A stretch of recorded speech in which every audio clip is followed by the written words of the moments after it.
basket sur demi-terrain, c'est quoi?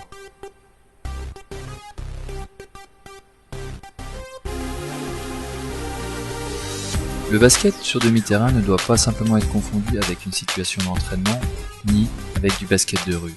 Non, le basket sur demi-terrain, c'est bien plus que ça. C'est une pratique à part entière avec son règlement spécifique. C'est ludique, spectaculaire, orienté sur l'attaque, la vitesse de jeu et la prise d'initiative. Le jeu se déroule sur un demi-terrain de basket. On distinguera deux zones délimitées par la ligne des 6,75 m. Une zone à 2 points. Une zone à 1 point. On prendra aussi comme repère sur le demi-terrain de basket le demi-cercle de non-charge utile pour les remises en jeu sur panier marqué.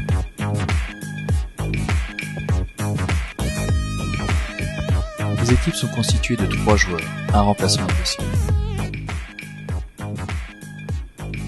Chaque panier marqué à l'intérieur des 6,75 m vaudra 1 point, à l'extérieur des 6,75 m 2 points, et 1 point pour tout lancer franc réussi.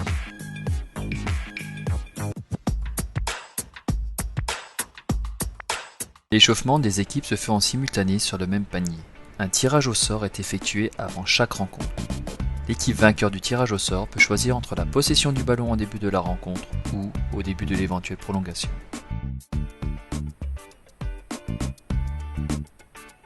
La partie débute par un check-ball entre deux joueurs au-delà des 6,75 m et ce face au panier.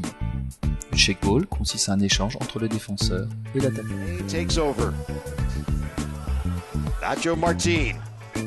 Au changement de possession, la défense doit ressortir la balle au-delà des 6,75 m. On parle de changement de possession sur rebond défensif, airball ou interception. On peut ressortir le ballon soit en dribble, soit en passe. Un autre exemple.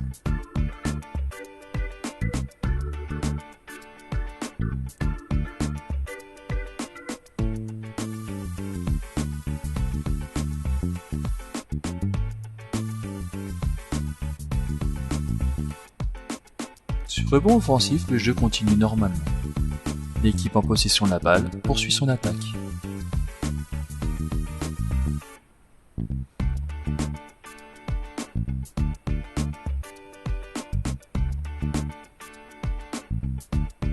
Sur panier marqué, lancer franc réussi, la remise en jeu se fait dans l'arc de cercle de non-charge. On n'a pas le droit de défendre dans cet arc. Nice move. That was clever.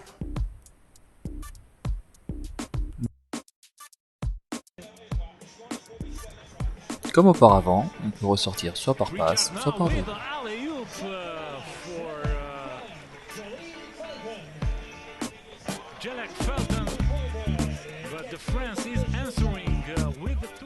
Après chaque situation de ballon mort, sortie, faute, marché, la remise en jeu se fait à l'extérieur des 6,75 face au panier par un check-ball. Sur une situation d'entre-deux, la balle reviendra systématiquement à la défense. Le jeu reprendra par un check-ball. Airball. Remise en jeu avec check-ball. Sortie. Remise en jeu par check-ball.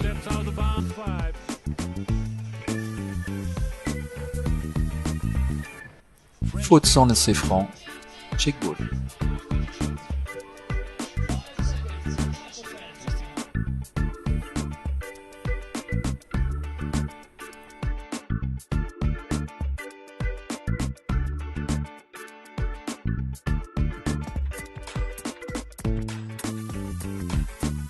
Lors d'une faute sur un tir, l'attaquant pourra bénéficier de lancer franc.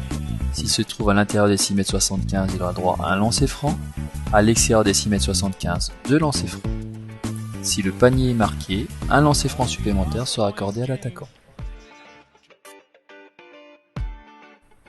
Au niveau des fautes collectives, après 6 fautes d'équipe, l'équipe aura 2 lancers francs pour chaque faute, même en cas de faute sur panier marqué.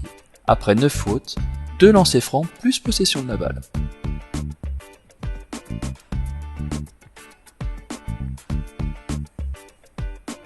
Chaque équipe peut utiliser un temps mort de 30 secondes. Le temps mort est demandé par un joueur sur balle morte.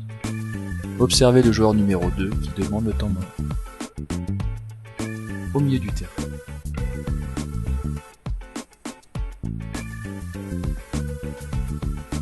Les changements se font sur balle morte, avant le check-ball au milieu. Le remplaçant rentre sur le terrain. Important, pour que le changement soit valide, le ballon doit être mort, il doit avoir un contact physique derrière la ligne du milieu. 9, 8, 7, 6, 5, open